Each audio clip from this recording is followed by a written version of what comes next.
Folks who have ever hired homeless people with the "will work for food" signs, what was your experience like? Story 1. We've hired hundreds of them over the last 20 years, mainly because I'm lazy and I can make more money with my time doing what I do. The only really memorable one was Tavon. Tavon stopped me in our parking lot one Friday morning and said he needed some work and he was willing to do whatever we had. Just the day before, I'd gotten a notice from the city saying the bamboo on our back lot was getting out of hand and we needed to get rid of it. It's a little over an acre, and if you've ever seen how bamboo grows there, were thousands of 20-foot stalks. Told him I'd give him $100 to do it. Gave him a machete and figured I'd never see him or the machete again. Over the course of the day, he cut every dang piece of bamboo down and had them laid in a couple of huge piles. Paid him his money, thanked him, and told him I'd get my guys to haul it to the dump Monday. He asked me if he could have the big pieces first, and I gladly let him. Came back on Monday morning, and he was back in the lot helping somebody load a monster-sized load of bamboo onto a trailer. He'd spent the weekend cutting all the branches off and trimming it into 6-foot-long sections and was selling them all for $350 to a local plant nursery he'd done day labor work for in the past. We talked about it for a few minutes after the truck left, and he just kept smiling and saying there was a hustle in everything. You just had to find it. So you get a notice about removing the bamboo, then a day later Tavon shows up looking for work. I think you hustled more than you realized. I think my one qualm with this story is the fact this person's hired hundreds over the last 20 years because they're lazy and can make more money doing what you do. But, capitalism. Who am I to judge, I guess. But, yeah, Tavon sounds like a pretty clever fella, so I hope things have worked out well for him and he's found himself a better spot in life. Story 2. I worked at a Steak and Shake as a waitress on the graveyard shift throughout college. Weirdest frickin' place I ever worked. It was right off the interstate and we got the strangest people at around 3 a.m. every night. Anyway, my manager was a really nice guy and one day saw a homeless lady crying outside.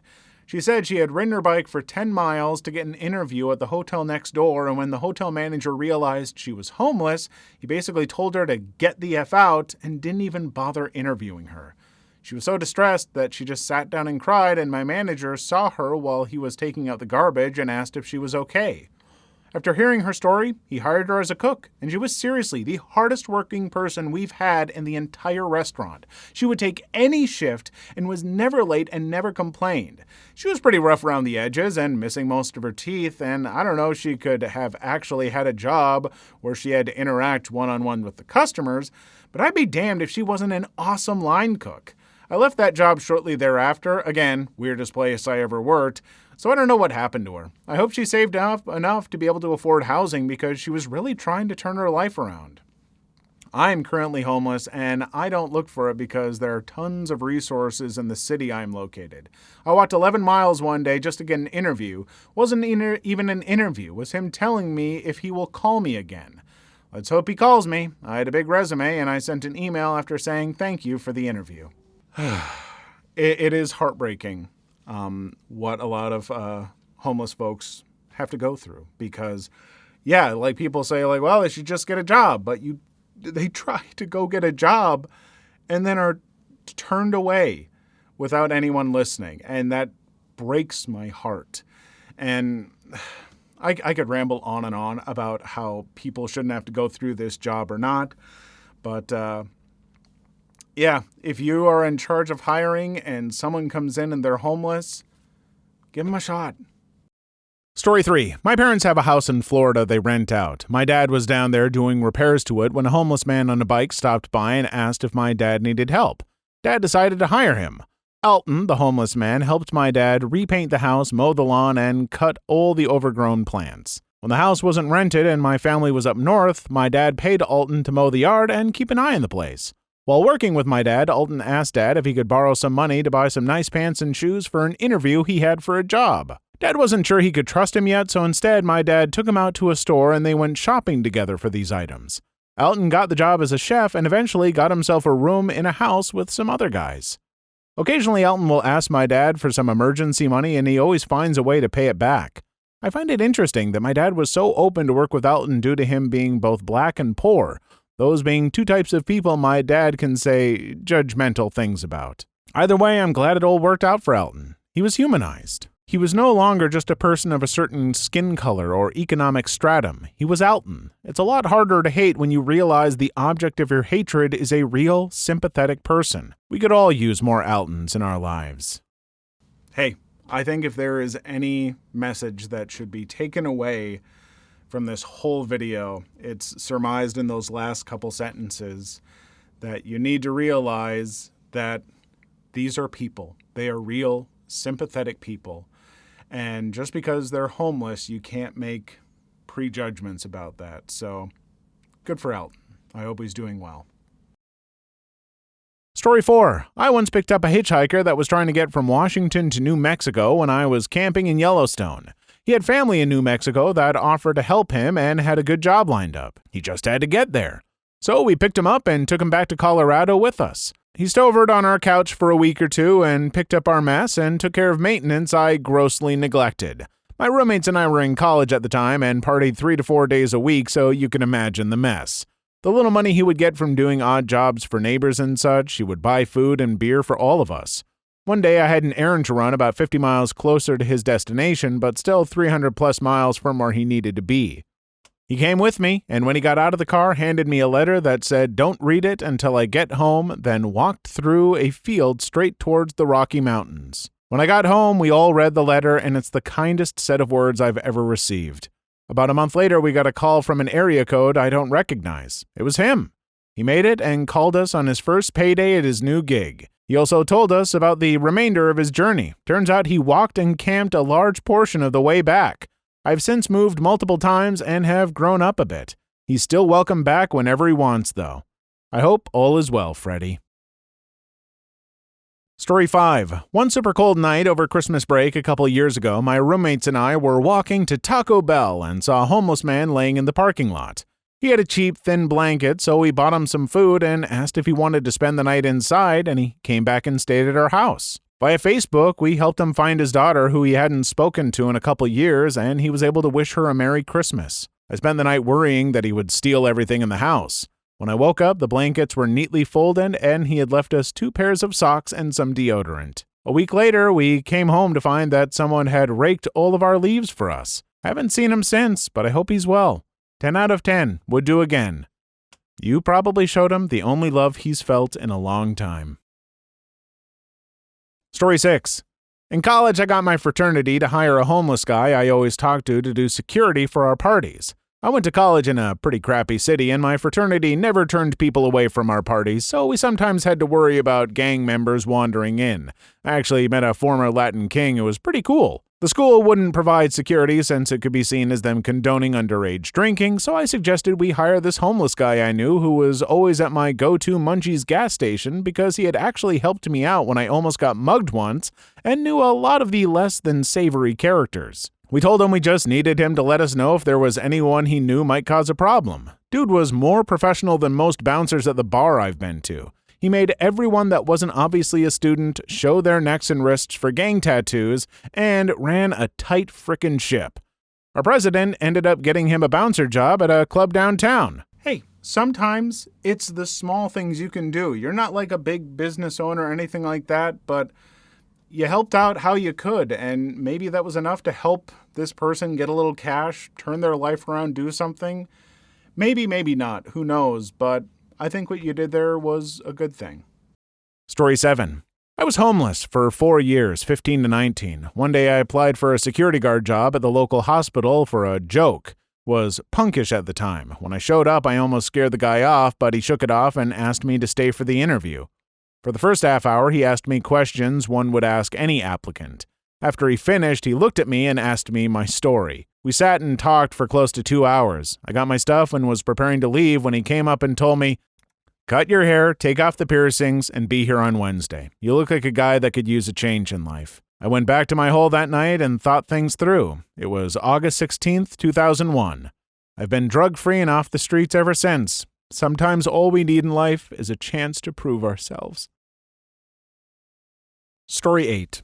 I ran into a high school classmate a while back. I've posted this before, but it bears repeating. A guy in high school just didn't like me and him. We got into a big dang fight. He broke my nose and I knocked a couple of his teeth out off campus. No police were involved, but about 10 years later I saw him sleeping on the streets near where I worked. I woke him up and asked him what was going on. He told me about his life after high school. He knocked up his girlfriend, her parents made them get married, divorce a year later. He got into drugs and ended up alienating everyone.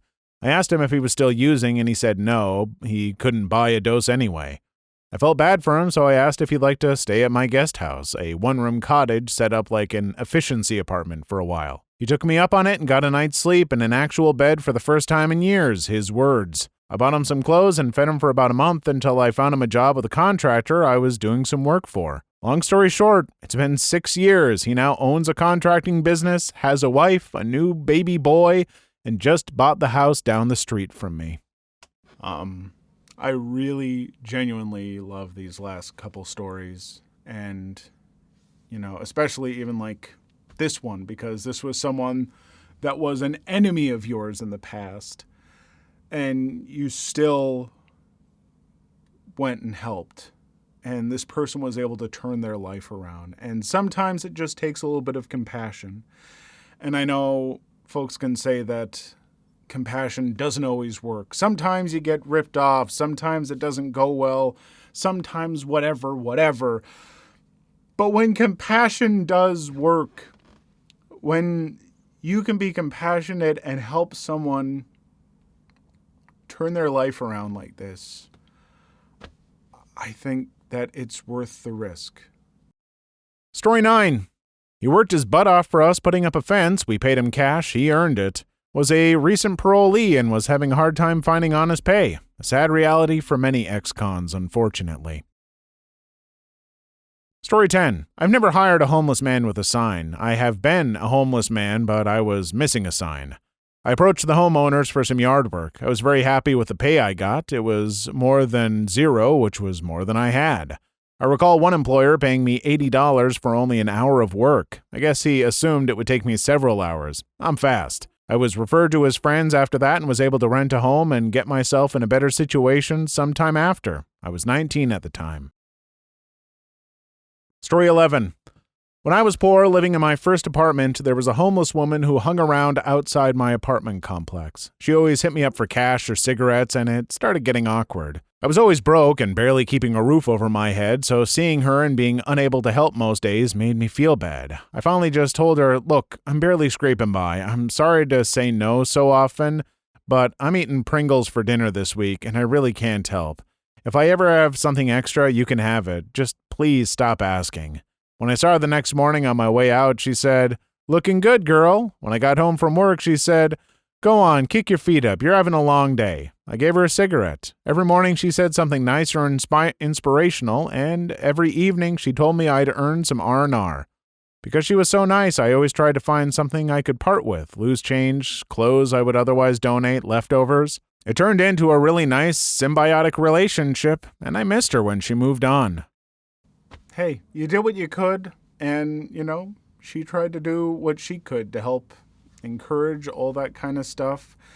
And maybe you, being open and real with her and creating that relationship, maybe when she moved on, hopefully she moved on to something better. That's all we can hope. Sometimes it's just little things, even when you can't give much, just a little bit of change or something, that might be enough to help. Story 12. I hired a guy to shovel my snow, gave him some food and shelter because it was cold, realized he took $300 from my jacket. What an experience. Story 13. In Chile, my father and I parked in a sketchy neighborhood when we went to visit some family. Dad sees a homeless guy and gives him $5 and tells him to watch our car. Later, when we're walking back to our car, we see some guy trying to take our windshield wipers.